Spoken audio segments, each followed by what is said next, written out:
Good morning. Welcome, ladies and gentlemen, to 19th Science in Japan Forum.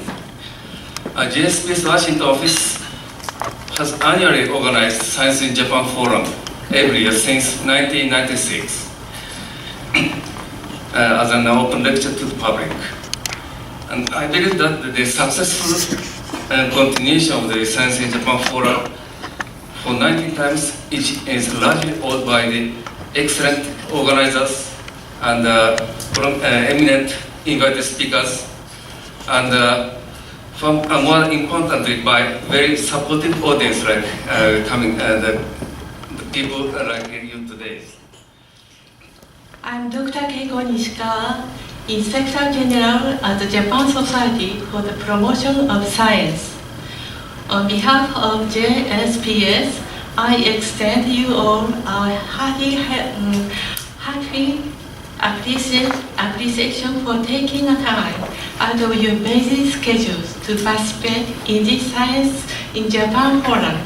I'm happy to offer a few remarks at the opening of this event. I wish to begin by extending a special word of thanks to the forum coordinators and lecturers who are frontline researchers in the area of nanoscience in the United States and Japan. We've heard that the annual forums are 19 years old, and about the time I came to the Department of Energy in late 1995, these forums started. And I took the opportunity to go back and look at the titles and the agendas of some of the forums, and it's really quite astounding to see the forefront science that's discussed, interdisciplinary science, and sometimes very avant-garde topics. So we have come to look forward to these annual meetings in the Department of Energy with great interest. On behalf of the Department of Energy, I'd like to thank the coordinators, our hosts, and obviously the speakers. This year's meeting on low-dimensional materials is particularly important to the Department of Energy. We fund about $40 million in low-dimensional materials in the Office of Basic Energy Sciences, and Dr. Harriet Kung is the director of that office, and she's been the director for 6 or 7 years now.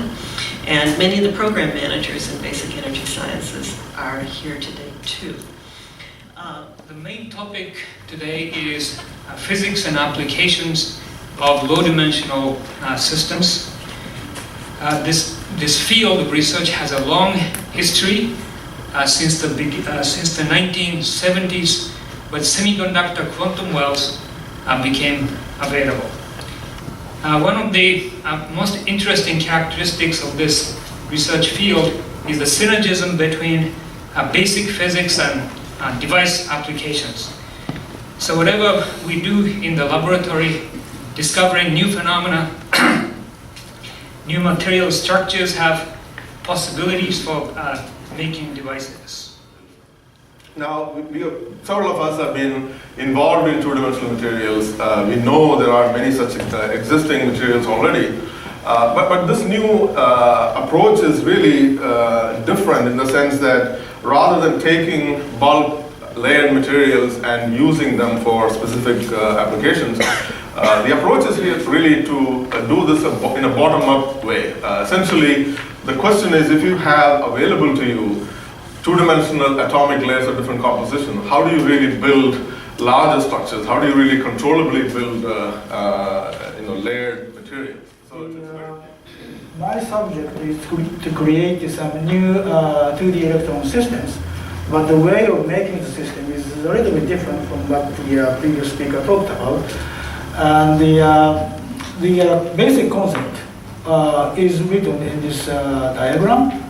So how we make is to use the electrochemical interfaces, which is the interface between electric conducting solid and ionic conducting liquid. It doesn't have to be liquid, but it should be ionic conductor. Way in small scale device anyway we have to work on. Is there a way that we can utilize quantum mechanics for the device principle? So that's basically the one way that we can say that new era that one go for the quantum electronics with various different mechanisms based on kind of various different so-called state variable, which is not classical variables such as just macroscopic current and voltage, but somehow uses some quantum mechanical quantities such as spin, we are going to hear in this afternoon, or pseudo-spin, or wave function itself, or interference, and all of these things actually consist of the basic principle of the quantum electronics. Now, to realize this quantum electronics, we need a new, different type of material platform, or maybe we have created material platform works in the different ways such that we can enhance the quantum mechanical effect. Today I'm going to talk a little bit about my collaborations and the science that's been done over the years, collaboratively and some of this otherwise. As you know, Raman effect is used by so many people as a characterization tool. The big problem with Raman effect is the magnitude of it. It is a very small effect. That is, the central frequency where light comes in and is scattered, the central frequency, that's the Rayleigh peak, is huge compared to the side peaks that are studied in the Raman effect. That is, the side peaks are down by about 6/4 of the magnitude. So I thought today I would talk about the things that have really interested me in the last several years, which is this issue of strong electron correlation.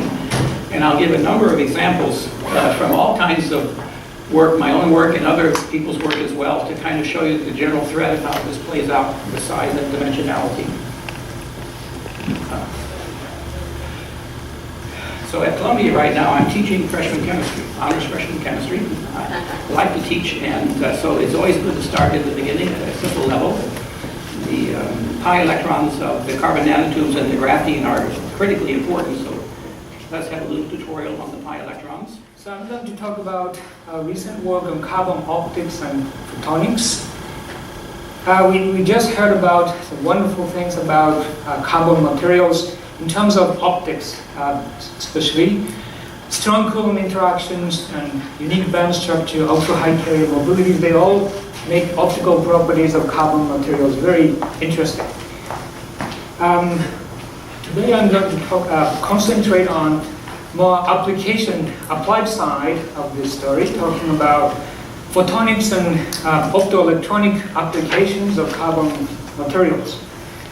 Recently, great progress has been made in this field, and different groups have produced polarizers, modulators, detectors, and solar cells using carbon nanotubes and graphene. Nanostructures of clay minerals. When I was in the United States, in Arizona State University, I have been working on a lot of mineral structures by using the high-resolution microscopy. So I'm now sort of coming back to this area since I have been working on carbon nanotube for the last 23 years. That's too long. Anyway, so this is my first result about this interesting clay. This is actually 1D, the material. And the imogorite, I have two subjects, imogorite, the pseudo-bromide. This is the alumina, the hydroxide. And first one is clay imogorite. Then I come to this monolayer sheet of the pseudo-bromide clay mineral. I'd like to give some overview of my quantum research, particularly for photonics application. So this is the outline of my talk. First, I begin with the introduction for start from the quantum research, and then I did like to discuss quantum lasers and things of photonics, including single-photon emitters and solid-state cavity QED. And then finally, I briefly mentioned quantum solar cell. Okay, so in this talk, I'd like to introduce you the physics and application of spin current in spintronics. These are the references of my talk. These are published from Oxford University Press. So my talk is based on these two references. Let's start with the spintronics is. This is an electron. Electron has charge and spin as the internal degrees of freedom, and charge flows, and we have a usual current. And also the spin flows. This is the spin current. And the usual electronics, we use charge and charge current of electrons.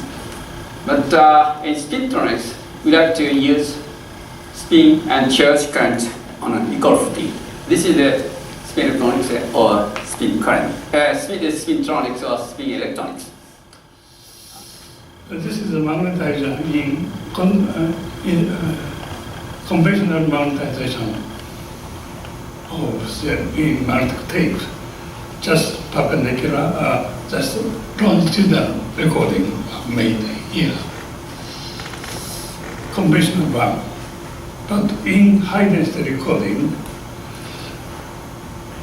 as in the video, we have some cycler mode here, cycler monetization mode.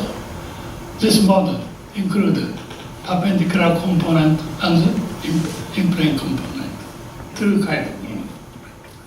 Therefore, So I would like to end by saying that I hadn't been to one of the US-Japan or Japan-US, which way you want to put it, meetings for some time. This is not my first. I've been to one or two before, and I found it very stimulating. And I hope that the sponsors will find this meeting useful for their research programs, and will continue to support this program.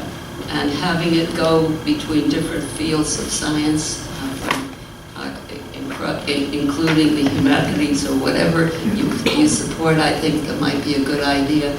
But it might be interesting for you to consider having some cross-cutting meetings that have all the sciences. So the people working in this room, mostly in the physical sciences and engineering, would hear what's happening in other fields where this collaboration is going on and what they're finding.